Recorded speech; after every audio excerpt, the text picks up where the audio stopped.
इसलिए कि वो आपके डिक्टेशन पे नहीं चलने को तैयार। किसके डिक्टेशन पे?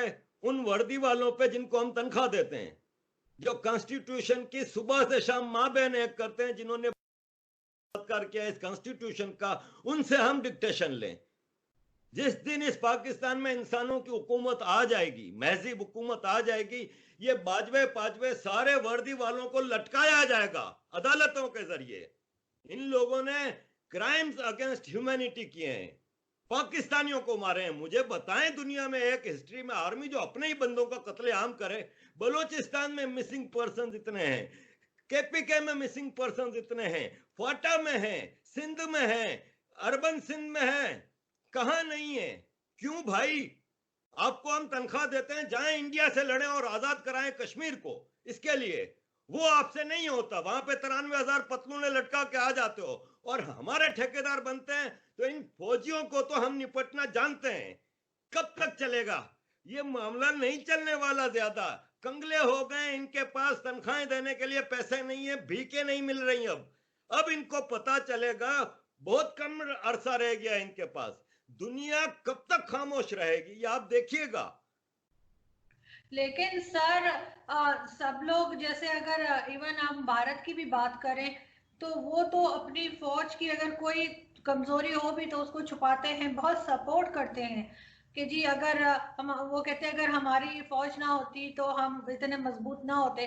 तो हम एज अ पाकिस्तानी हम अपनी फौज को क्यों सपोर्ट नहीं करते? क्या ये चीजें सब हम, हमारे पास कोई प्रूफ है इन सब बातों का? हम कोई दावा कर सकते हैं कि ये बात सच है, सिर्फ फैलाई भी नहीं है?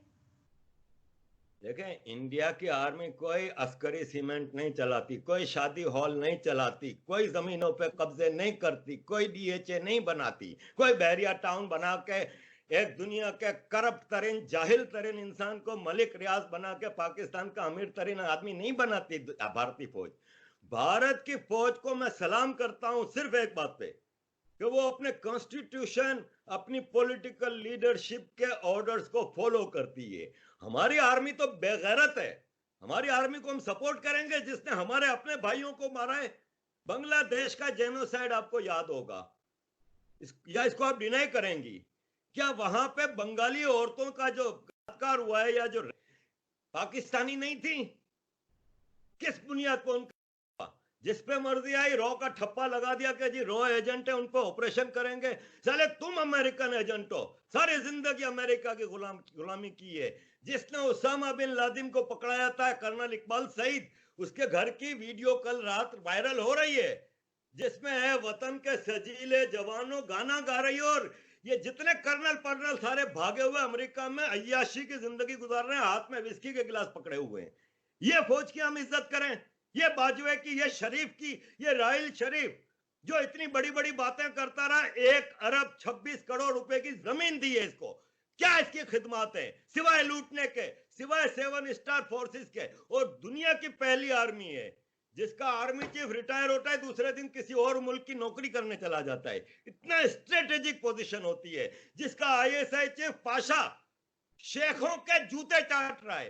पाकिस्तान की न्यूक्लियर आर्मी का चीफ शुरता बना हुआ है शेख मोहम्मद का। इस फौज की मैं इज्जत करूं? अरे लानत भेजता हूं मैं इस फौज पे। पाकिस्तान मेरा जिंदाबाद है, पाक फौज मेरे लिए मुर्दाबाद है। लेकिन सर अगर पाक फौज ना होती तो आपको नहीं लगता कि पाक फौज ना अफगानिस्तान पर? होती तो पाकिस्तान एक जन्नत होता। पाक फौज के होने से कुछ नहीं हुआ। हमने 55% पाकिस्तान इसी पाक फौज के होते हुए खो दिया। हमने, पाक फौज ने हमारे लिए क्या किया है? पाक फौज ने अफगान वार के जरिए ड्रग्स और हथियारों का अंबार लगा दिया कराची में और पाकिस्तान में। इस फौज की कोई एक खिदमत तो बताएं। या इन्होंने जाके आपका पीओ के आजाद करा दिया है, या इन्होंने कई जन्नत शहद की नहरें भी चला दी हैं। अरे पानी तक कराची का ये सप्लाई करते हैं।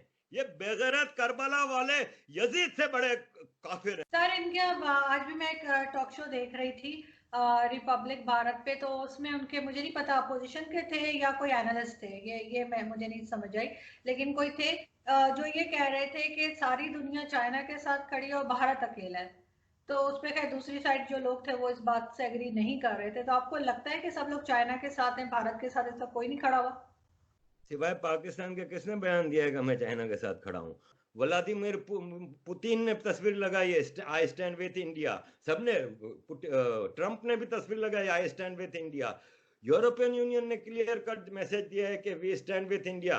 अरे कल in world international court of justice में यूरोपियन यूनियन ने चाइना से ट्रेड एग्रीमेंट का बहुत बड़ा एग्रीमेंट जीता है, और चाइना को फाइन और बहुत जबरदस्त पनिशमेंट दी गई है।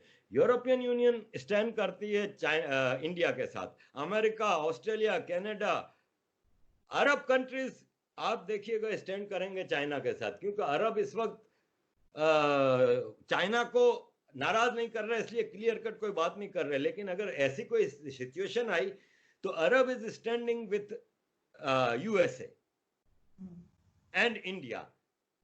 $500 बिलियन की इन्वेस्टमेंट है शहजादा मोहम्मद की। पाकिस्तान में इन्होंने सिवाय मदरसों को और कहीं इन्वेस्टमेंट नहीं की, सिर्फ मस्जिदें मदरसे बना के दिए। एक प्रोजेक्ट नहीं है सऊदियों का यहाँ पे जो आवाम की बहबूद का हो। इंडिया में 500 बिलियन खाली शहजादा मोहम्मद की इन्वेस्टमेंट है, दुबई, अबू धाबी, इन सब की इन्वेस्टमेंट है। ये सब इंडिया के साथ खड़े हैं। हम तो पढ़ते हैं ना, अगर कोई एक आदमी उठ के कहता है कि नहीं जी इंडिया के साथ नहीं है, चाइना के साथ है, तो साबित भी तो करे ना कि किसने चाइना को सपोर्ट किया है। किसी ने नहीं किया सपोर्ट, सबने कंडेम किया है चाइना को। नेहरू साहब ने 2-3 बार, राहुल गांधी के परदादा ने, परनाना ने 2-3 बार कोशिश की, लेकिन चाइना ने पंगा लिया तो बुजदिली से वापस पीछे हट गए, वहां पे कुछ नहीं हो रहा था। ये नरेंद्र मोदी माजी के इसी कांग्रेस के ब्लंडर्स को करेक्ट कर रहे हैं डोमेस्टिकली। उन्होंने वहां पे कंस्ट्रक्शन शुरू की, वहां पे पुल बना उस दरिया के ऊपर, और कई रोड वोड बनने लगे। तो चाइनीसों ने उन वर्कर्स के, वो फौजी वर्कर्स जो थे, निहत्ते थे, क्योंकि चाइना इंडिया का पैक्ट है 1967 में कि फायरिंग नहीं होगी। तो इस वाक्य में भी एक भी गोली नहीं चली, तो उनके ऊपर हमला किया। अचानक हमला हुआ, 20 इंडियन फौजी शहीद हुए, चाइना के 50 से ज्यादा मारे गए। इंडियनों ने भी फिर भरपूर जवाब दिया इस अचानक हमले का, भाग गए। ये नहीं बढ़ेगी आगे। चाइना इस वक्त किसी से जंग अफोर्ड नहीं कर सकता। हाँ, एक मोहल्ले की जो भाई नहीं होती, जो मासी होती है, जो सबके घर में जाके लड़ाती है, सब कुछ करती है, एक हर मोहल्ले में एक पुरानी बूढ़ी होती है, वो पाकिस्तान है। वो कोशिश कर रहा है कि इंडिया से हम तो लड़ नहीं सकते, हमारी तो इतनी औकात नहीं है कि हम इंडिया से कुछ करें। जब भी लड़े हैं तो कभी सियाचिन दे दिया, कभी कारगिल दे दिया, कभी ईस्ट पाकिस्तान दे दिया,